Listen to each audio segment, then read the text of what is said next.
mulai. Assalamualaikum anak ibu semua. Ibu berharap pagi ini anak ibu semua berada dalam keadaan sehat, semangat, dan selalu menjaga waktu sholatnya. Baiklah, pagi ini langsung ke materi anak ibu. Kemarin materi matematika tentang 1/2 atau 1/2, 1/3, dan 1/4-nya dianggap sudah selesai. Sudah mengerti kan? Nah baik, sekarang kita masuk kepada pelajaran bahasa Indonesia. Sekarang akan kita bahas adalah masalah Pabel enak ya. Nah kemarin pada pertemuan menjelang liburan, sekali pertemuan ibu sudah sedikit membahas masalah ini. Kira-kira siapa ya yang masih ingat pelajaran Pabel kemarin? Ada yang ingat? Oh, hilang kena liburan ya. Nah baik, bila kalian lihat di buku tema halaman 17, nanti pada diskusi di Zoom meeting anak-anak ibu berharap kalian aktif dalam berdiskusi tentang masalah ini. Nanti di Zoom meeting nanti kalian siapkan buku tema halaman 17. Di situ ada cerita Pabel yang akan kalian diskusikan. Baik, apa itu si Pabel? Pabel adalah, kalau kita kembali ke dongeng, maka dongeng ini menceritakan suatu cerita yang menceritakan tentang hewan. Jadi semua tokoh di dalam cerita itu, semua tokoh yang ada di dalam cerita Pabel itu diperankan oleh hewan atau binatang. Nah, sekali lagi, Pabel adalah cerita pendek yang menceritakan tentang hewan.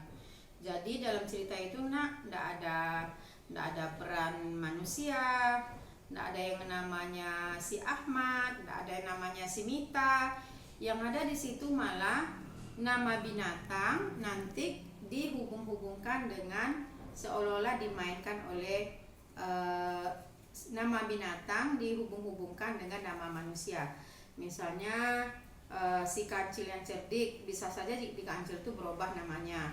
Atau si onta dirubah namanya menjadi Oto. Oto yang kuat misalnya, tapi dia sesungguhnya adalah binatang. Nah baik, tadi ibu singgung-singgung masalah tokoh. Ya nak, tokoh ini pakai H, tokoh. Berbeda ya tokoh dengan toko.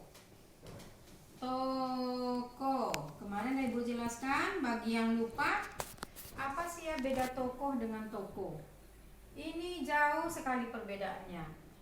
Kalau tokoh yaitu suatu nama yang disebut-sebut dalam cerita tadi. Kalau Pabel kan tokohnya binatang ya, yang menjadi tokoh di situ. Kalau misalnya cerita kancil yang cerdik, ya di situ ada enggak ayah bundanya di rumah cerita kancil yang cerdik sebelum tidur? Pasti ayah bundanya bilang suatu nama kancil, kemudian buaya. Maka di cerita kancil yang cerdik itu tokohnya adalah satu kancil, yang kedua buaya. Tapi anak ibu semua harus tahu dulu apa sih beda tokoh dengan toko. Nah, siapa tahu bedanya? Kemarin udah disinggung-singgung sebelum liburan COVID-19 ini. Oh ya bagus. Rupanya si Hanina masih ingat ya. Ya baik. Tokoh itu seperti ibu bilang tadi adalah nama yang disebut-sebut dalam sebuah cerita. Nah, kalau toko, apa itu toko nak? Iya betul. Toko itu ya ada toko baju, ada toko bangunan, ada toko alat-alat rumah tangga. Jadi toko dengan toko bedanya adalah kalau toko ini nama-nama yang disebut dalam sebuah cerita. Kalau toko adalah tempat menjual barang-barang, di mana semua manusia bisa membeli kebutuhannya di sebuah toko.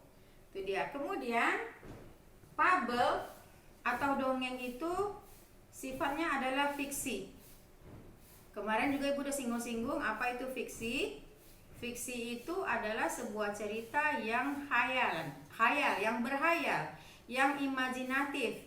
Jadi anak-anak ibu kalau ingin membuat sebuah cerita, silakan berhayal dulu. Hayalkan dulu, bayangkan dulu, diimajinasikan dulu.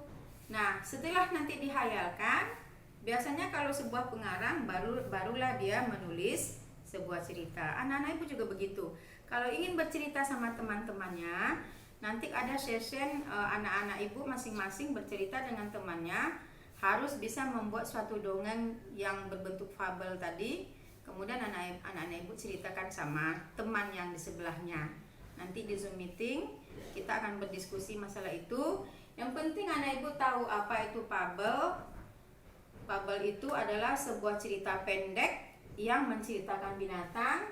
Tokohnya siapa saja. Kalau dia cerita pendek yang memerankan adalah binatang, pasti tokohnya binatang, hewan gitu, nggak ada manusia di situ. Kemudian fabel ini bersifat fiktif, yang perlu daya hayal yang kuat, yang perlu imajinasi yang kuat, yang baru disusun menjadi sebuah dongeng. Nah, ibu rasa untuk poin-poin pelajaran ini sampai di situ aja dulu. Nanti pada prakteknya anak-anak ibu semua kelas 2A harus mampu membuat cerita pendek yang diperankan oleh para hewan atau binatang. Demikian dulu, nanti kalau ada yang nggak jelas kita diskusikan, atau lebih realnya bisa juga bertanya sama orang tua di rumah, sebagai guru di rumah, sebagai tempat anak ibu bertanya di rumah selama liburan COVID-19. Selamat dan sukses, dan selalu bersemangat. Jaga waktu sholat. Assalamualaikum warahmatullahi wabarakatuh. Gimana ya? Lama durasinya. Dia kalau panjang